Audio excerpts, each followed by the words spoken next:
இந்த கிரிக்கெட் வாழ்க்கையை கத்துக் கொடுக்குமே அப்படி தெரியுமா? ஒருத்தன் விளையாடணும்னு வரானா, கரெக்டா?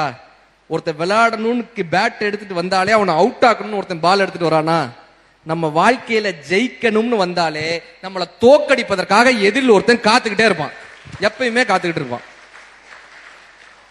ரெண்டாவது என்னடான்னா, இவன் பேட் எடுத்துட்டு வர்றான், அவன் பவுலிங் போட வர்றான். கூட ஒரு 10 பேர் எதுக்கே வர்றாங்க? ஒருத்தன் தானே வரணும், கூட ஒரு 10 பேர் ஏன் வர்றாங்க? நம்ம ஜெயிக்கணும்னு வந்தோம்னா நம்மை தோற்கடிப்பதற்கு ஒருவன் வருவான், அவனுக்கு துணையாக ஒரு 10 பேர் அவன் கூடயே இருப்பான். நம்மளை தோற்கடிக்கிறதுக்கு ஒரு கூட்டமே எப்பயுமே இருக்கும்.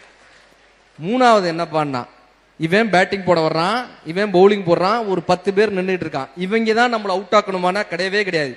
ரன்னர்னு நம்ம ஒருத்தனை கூட்டு வந்திருப்போம், அந்த பக்கம் நின்றுட்டு இருப்பான். அவன் அப்படி ஓடி வர்ற மாதிரி ஓடி வந்து திரும்ப இப்படி போயிட்டானா நம்ம அவுட்டு. என்னடா அர்த்தம்னா, வாழ்க்கையில எதிரிகளிடம் மட்டுமல்ல நண்பர்களிடமும் ஜாக்கிரதையாக இருக்க வேண்டும் என்பதை கிரிக்கெட் கத்துக் கொடுக்குது. நாலாவது என்ன தெரியுமா, இந்த கூட்டம் இருக்கு பாரு, இந்த ஒரு ஆடியன்ஸ்னு ஒரு கூட்டம் இருக்கும். இந்த ஆடியன்ஸ் கூட்டம் என்ன பண்ணும், 4 அடிச்சாலும் கத்தும், 6 அடிச்சாலும் கத்தும், அவுட் ஆனாலும் கத்தும். என்ன அர்த்தம்? இந்த உலகம் வாழ்ந்தாலும் ஏசும், தாழ்ந்தாலும் ஏசும், எவன் ஒருவன் அதை கண்டுகொள்ளாமல் தன் வேலையில் கவனமா இருக்கிறானோ அவன் ஜெயிச்சிருவான். கடைசி விஷயம், ஒவ்வொரு பாலுமே அவனை அவுட் ஆக்கணும் தானே போடுறாங்க, பேட்ஸ்மேன் அவுட் ஆக்கணும் தானே ஒவ்வொரு பாலும் போடுறாங்க.